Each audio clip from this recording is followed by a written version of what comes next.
बयान को कल सोशल मीडिया पर मैंने देखा था, तोड़ मरोड़ कर पेश किया गया। एक चीज़ मैं फिर कहता हूँ कि ये जो तीनों कानून हैं ये किसानों के हित के हैं। मैं फिर कहता हूँ इसमें देश विरोधी ताकतें हैं। किसान के आंदोलन में टावर क्यों तोड़े जाए, किसान के आंदोलन में हिंसा क्यों की जाए, किसान के आंदोलन में लाल किले पर चढ़ाई क्यों की जाए। हरियाणा के कृषि मंत्री जेपी दलाल ने अपनी एक टिप्पणी से आंदोलन कर रहे किसानों की जले पर नमक छिड़क दिया है। हालांकि बाद में इन्होंने अपनी सफाई में कहा कि इनके बयान को तोड़ मरोड़ कर कहा गया है। इस वक्त जेपी दलाल मेरे साथ हैं। दलाल साहब, जो कल टिप्पणी की, जो किसान जान गंवा रहे हैं आंदोलन में, उसको आप कितना वाजिब मानते हैं, कितनी उचित टिप्पणी खुद मानते हैं आप? मेरी बयान को कल सोशल मीडिया पर मैंने देखा था, तोड़ मरोड़ कर पेश किया गया। उसका मैंने स्पष्टीकरण भी दे दिया। मैं किसानों के बीच में रहता हूँ, किसानों का शुभचिंतक हूँ, किसानों का भला सोचता रहता हूँ और किसान की ज़िंदगी भी जीता हूँ। अब आप ये देख लीजिए कि सारा किसानों के बीच में है।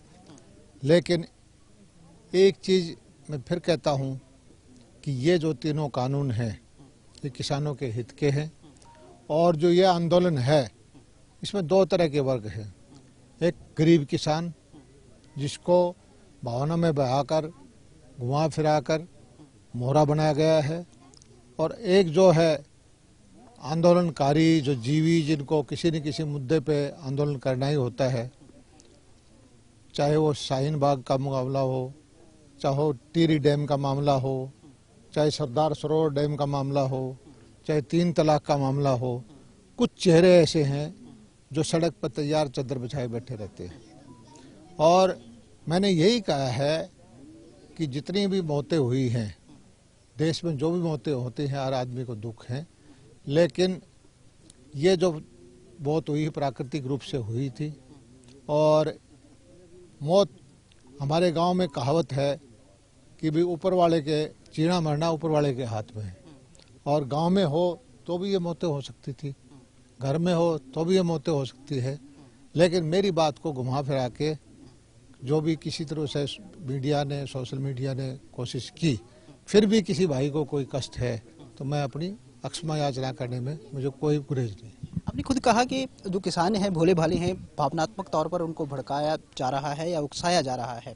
लेकिन ऐसे माहौल में जब पूरा एक किसान जो है आंदोलन में लगा हुआ है पिछले कई महीनों से, इस तरह की टिप्पणियां आपको लगता नहीं है कि काफ़ी ज़्यादा हल्की हो जाती हैं, काफ़ी ज़्यादा नाजुक हो जाती हैं? देखिए, ये आंदोलन, मैं फिर कहता हूँ, इसमें देश विरोधी ताकतें हैं।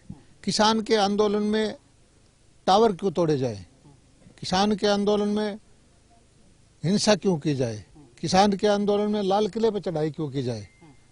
आंदोलन करने का अधिकार दिया है।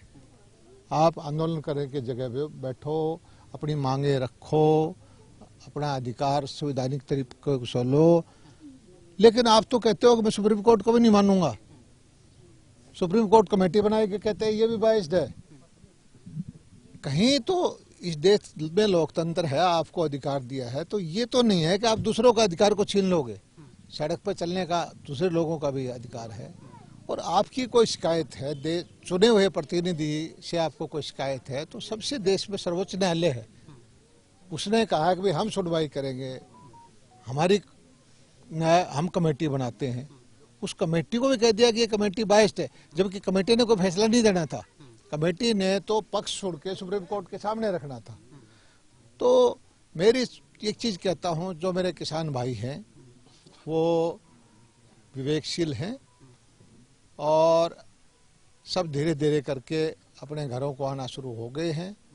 और मैं कहता हूं कि किसानों की बात, किसानों के लिए जो 2-3 बिल दिए गए हैं, अब ये मेरे पास सामने रखा है लड्डू, और एक ये रख दिया दूसरी मिठाई। अभी दूसरी मिठाई आते कहोगे कि आपने मेरा बर्बाद कर दिया। हम कहते हैं भाई ये खाना है तो खाओ, ना मत खाओ, कुछ जरूरी तो नहीं है कि मैं खाऊंगा। जो कानून आए हैं किसी भी तरह से बाध्यकारी नहीं है। भाई आपकी मंडी चल रही है, वहाँ बेचना चाहो वहाँ बेचो, गांव में आपको ग्राहक मिलता है, ग्राम में बेचो। कॉन्ट्रैक्ट फार्मिंग में पंजाब में जो गलत कानून था जिसमें किसान की सजा होने का प्रावधान था, 5 लाख जुर्माना देने का प्रावधान था, उसको हटाया। सीलिंग की भाव बढ़ता है, सीलिंग से जो उपज की सीलिंग लगाई थी, किससे ज्यादा स्टॉक नहीं करता। भाई हमारी तरफ से कोई स्टॉक करके भाव बढ़ाए तो किसान को फायदा होगा। तो कोई भी चीज ऐसी नहीं है कि जिससे किसान का नुकसान हो। और आप मेरी बात सुनिए, आपके आने का किसी को पता नहीं है, ये सारे किसान पड़े। इन किसानों को किसी भी तरह से मोदी जी से, भारतीय जनता पार्टी से या किसान के आंदोलन से या किसी तरह से घबराए हुए हैं क्या? इनको कोई नुकसान हुआ है क्या? यहाँ अच्छी हमारी सरकार आने के बाद में फसल बीमा योजना का अच्छा मुआवजा मिलता है। बिजली के 5-6 साल से भाजपा में रेट नहीं मिले। राजस्थान हमारा 2-4-5 किलोमीटर पे है, वहाँ 1200 रुपये बाजरा बिकता था, इनको 2150 बिकता था। कपास के भाव पहली बार है कि कपास के भाव मार्केट से ऊपर है। सरसों का भाव जो बाजार भाव है एमएसपी की अच्छी खरीद की उससे ऊपर है। किसान को बिजली पानी मंडियाँ देना हमारा वो है। 6-6 हज़ार रुपये मोदी जी सीधे पैसे देते हैं। ये काम कांग्रेस ने कभी किए नहीं। 60 साल तक मूर्ख बना के इन किसानों का शोषण होता रहा कांग्रेस ने। और जो ये बैठे हैं आंदोलनकारी, सबसे पहले कांग्रेस के जो आजकल जलसे करवा रहे हैं, ट्रैक्टर रैली करे, इससे माफी मंगवानी चाहिए कि कांग्रेस की किसान के विरोध की नीति आ रही है, उस वजह से तो किसान कमजोर रह गया। आज जब धीरे धीरे किसान को 2 पैसे आने लग गए, किसान को थोड़ा सा भाव ठीक मिलने लग गया, किसान को अपने अधिकारों का पता लग गया, तो ये लोग जो हैं सड़क की राजनीति करके विदेशी ताकतों से मिलके देश के खिलाफ षड्यंत्र कर रही है। लेकिन दलाल साहब, अफसोस यही है कि किसानों को वो लोग जिनको आप विरोधी कह रहे हैं वो बहकाने में कामयाब हो रहे हैं। लेकिन आप लगातार जब से आंदोलन शुरू हुआ है, ये जो तर्क आप दे रहे हैं, ये तर्क लगातार किसानों के सामने रख रहे हैं, लेकिन उसके बावजूद भी समझा पाने में आप सफल नहीं है। मेरी बात सुनिए, आप इस देश को 135 करोड़ का देश है। इस देश को की भाग्य का फैसला 135 करोड़ लोकतंत्र के माध्यम से वोट के द्वारा 543 सांसद हैं, उनको 5 साल का हक देते हैं कि हमारे हक के कानून आप बनाओ। सड़क पे बैठ के 1 लाख 2 लाख या 5 लाख या 1 करोड़ आदमी को भी हक नहीं है कि बाकी 134 करोड़ की किस्मत का फैसला कर ले। किसान, मैं ये नहीं कहता कि वहां नहीं होंगे, कोई कम्युनिस्ट विचारधारा का किसान होगा, कोई कांग्रेस का होगा, कोई अकाली दल का होगा, कोई आम आदमी पार्टी का होगा, हो सकता है वो भी किसान हो, लेकिन उनको सारे देश के किसानों के भाग्य का फैसला करने का हक नहीं है। कल जो आपने टिप्पणी की, बेशक आपके तरफ जो है वो वाजिब हो सकते हैं जो आपने ऑब्जर्व किया, लेकिन उसके बाद जब विवाद हुआ आपकी टिप्पणी के बाद, आपने उस पर अफसोस भी प्रकट किया, तो आपको महसूस हुआ कि वो एक गलत समय पर की गई एक गलत टिप्पणी थी?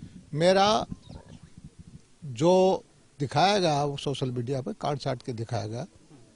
मैं इस तरह का आदमी हूँ कि एक भी शहरी की, एक भी नागरिक की, और चाहे मुझे पसंद ना करता हो, उसकी भी दुर्घटना में या एक्सीडेंट में या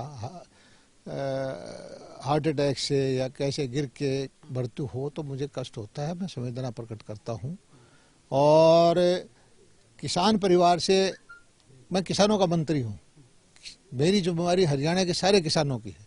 एक भी आदमी चाहे बीमार होकर भी मरता है, आंदोलन में मरता है, घर पे मरता है, तो मेरी संवेदना उसके साथ रहती है। लेकिन जो ये राजनीतिक रोटी सेकने वाले हैं, मोदी जी जिनको कहते हैं आंदोलन जीवी, मैं इस हल्के में बोलता हूं उनको चंदा चोर। फिर झगड़ा होगा, फिर कहेंगे क्या, क्योंकि यहाँ पर किसानों के नाम से 5-6 यूनियन है। सारा दिन चंदा इकट्ठा करना, पर्चियां काटना, और कोई एक तंबू वहाँ लगा लिया, एक टेंट वहाँ लगा लिया, एक टेंट यहाँ लगा लिया, किसानों को बहका के किसानों का चंदा खा जाते हैं। ये किसानों की भलाई नहीं होती। किसानों की भलाई के लिए हमारे जो प्रधानमंत्री हैं, जिन्होंने अपना जीवन दे रखा है इस देश के लिए, और जिन्होंने देश के अंदर भारत का नाम ऊंचा किया हुआ है, जिनकी एक दहाड़ पे पाकिस्तान और चीन कांपते हैं, उस प्रधानमंत्री को ये गाली देते हैं। वो हमारे जो किसान आंदोलन में टीवी टावर तोड़ने का क्या मकसद? किसान आंदोलन में खालिस्तान के नारे लगने का क्या मकसद? किसान आंदोलन में जो जो जो उग्रवादी आतंकवादी जो गिरफ्तार हुए पड़े हैं उनकी रिहाई का मांगने का क्या मतलब? इसी तरह के शब्द हैं सर, खालिस्तानी या फिर देश विरोधी उनको कहना, जब इस तरह के शब्द किसानों को नहीं कहते। हमारे प्रधानमंत्री भी नहीं कहा। हमारे प्रधानमंत्री जी ने दो वर्ग कर दिए। गरीब भोला भोला किसान आंदोलनकारी है, उसका कोई कसूर नहीं है, लेकिन एक वर्ग ऐसा है जिसकी रोजी रोटी आंदोलन के दम पे चंदा खा के चलती है और वो गुमराह करते हैं। हमारी दुर्भावना या जो है शिकायत ये है उनके खिलाफ है। आम किसान की हम नमन करते हैं, उनकी पूजा करते हैं, उनकी सेवा के लिए रहते हैं। लेकिन ऐसे माहौल में जब इस तरह की टिप्पणियों को किसान अपने ऊपर ले लेते हैं तो आपको लगता नहीं कि इस तरह की टिप्पणियां जो हैं वो आग में घी का काम कर रही हैं? और आपने देखा कोई मकसद नहीं है कि कोई किसान अपने ऊपर ले, और किसानों के बीच में ही हम रहते हैं और किसान हमारे भाई हैं, हमारे बुजुर्ग हैं।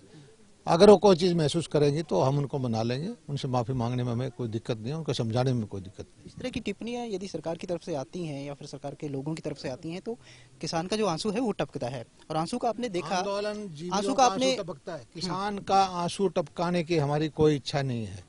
पहली बार ये किसान के सीधा खाते में पैसा जा रहा है। पहली बार फसल बीमा योजना से किसान को पैसा मिल रहा है। पहली बार मंडी व्यवस्था होने से किसान को फायदा हो रहा है।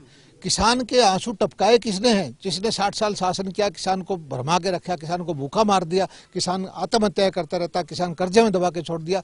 पहले वो तो माफी मांगे कि भाई हमने गलती की थी, किसान को लूट के खा लिया। राकेश टिकैत कि जब आंसू टपके तो एक खत्म होता होता या कमजोर पड़ता पड़ता आंदोलन जो है वो दोबारा से उतनी ही शक्ति के साथ खड़ा हो गया। किसान शब्द ऐसा है, किसान और जवान किस शब्द का इस देश में सम्मान है। हमारे हर परिवार से किसान है। एक भाई, एक माँ बाप हल चलाता है, दूसरा भाई के हाथ में बंदूक है जो पाकिस्तान और चीन के बॉर्डर पे -40 डिग्री पे जो मरने को तैयार रहता है। लेकिन हमें एक चीज़ का कष्ट है, जिस तिरंगे के लिए एक हमारा बेटा जी जान की बाजी लगाने के लिए तैयार है, उस तिरंगे का अपमान लाल किले पे करे तो यहाँ का किसान इस चीज़ को बर्दाश्त नहीं करेगा। तो अंतिम टिप्पणी लेना चाहूँगा, क्या किसान जो है वो सरकार की बातों पे भरोसा करें और आप उनके हितों की रक्षा करने का पूरा वचन जो है वो सरकार दे रही है? मोदी जी ने नारा दिया है कि मैं किसान की आमदनी को दुगना करूँगा, और जादू नहीं है मोदी जी के पास। उसके लिए धीरे धीरे काम किया है। पहले किसान को जोखिम फ्री करो, किसान को 4% ब्याज पर ज़्यादा से ज़्यादा पैसा दो। यूरिया की ब्लैक मार्केटिंग थी, उसको यूरिया को नीम लेपन करा। पशुधन क्रेडिट कार्ड बनवाए, 6-6 हज़ार रुपये उनके खाते में दिए। यहाँ ड्रिप इरिगेशन लगवा रहे हैं, 85% सब्सिडी है। मंडियों की व्यवस्था अच्छी की। हरियाणा पहला प्रदेश है जिसमें सबसे ज़्यादा मंडियों की प्रोक्योरमेंट हमारी अच्छी रही है। किसान के सीधे खाते में पैसा देते रहे। और हमें कष्ट है ये जो किसान अपने महीना 2 महीना जिस सर्दी में, गर्मी में, ठंड में मर के जो उपज पैदा करता है, उसकी तो झोपड़ी आज भी, उसके अनाज को बेच के मंडियों में 4-4 मंजिल के मकान बना लिए। क्या किसान कोई दिखाई नहीं देता? उसका व्यापार जो करते हैं। हमारी लड़ाई किसान से नहीं थी, हमारी लड़ाई उससे थी जो किसान का शोषण करता है। और शोषण करने वाले ने किसान को आगे करके और किसान को हमारे से बिठाने की कोशिश की। हमारे से किसान, मुझे तो ये भरोसा है हरियाणा का किसान हमारे से संतुष्ट है। कुछ आदमी राजनीतिक रोटियां सेकने वाले, कुछ कांग्रेस के, कुछ लाल झंडे वाले, कुछ और दूसरे है। 100% तो लोकतंत्र में एक विचारधारा के नहीं होते। ठीक है, यहाँ पर ऐसे भी लोग हैं जिन्होंने हमारी मेरिट पे नौकरी देने की जो प्रथा है पसंद नहीं आती। यहाँ पर ऐसे लोग हैं सत्ता के दम पे अपनी नकली डिग्रियां लेके 3rd डिवीज़न वाले लड़के अपनी भर्ती कराते थे। गरीब आदमी के जिसकी सिफारिश नहीं होती थी उसके बच्चे रोते रह जाते थे। हमारी नीतियाँ उन आदमियों को पसंद नहीं है। तो हमारे साथ गरीब किसान है, हमारे साथ आम आदमी है, हमारे साथ जो है किसान है। हमें भरोसा है कि हम जो है किसान की आशाओं पर खरे उतरेंगे। और किसान को भरोसा है कि किसान का भला आज के दिन कोई कर सकता है तो नरेंद्र मोदी कर सकता है, जो जबान का धनी है, जिसने सारी बातें, चाहे मंदिर का मामला हो, कश्मीर का मामला हो, 1 रैंक 1 पेंशन देने का मामला हो, 3 तलाक का मामला हो, तो इसी तरह से किसान की दोगुनी आमदनी करने का मामला उसको पूरा करेगा। बहुत बहुत शुक्रिया। तो जेपी दलाल अपनी सफाई दे रहे थे कि जो टिप्पणी कल दिखाई गई है मीडिया में वो तोड़ मरोड़ कर दी गई थी और सरकार की ऐसी कोई मंशा नहीं है कि वो किसानों का दिल दुखाए, बल्कि किसान जो सरकार है वो किसानों के हित के लिए काम कर रही है। लेकिन किसानों को ये समझना होगा कि सरकार में एक बार विश्वास जताकर जो लोग बहका रहे हैं उनके बहकावे में ना आए। वीडियो जर्नलिस्ट संदीप के साथ कुलवीर दीवान, ऑन एयर, भिवानी।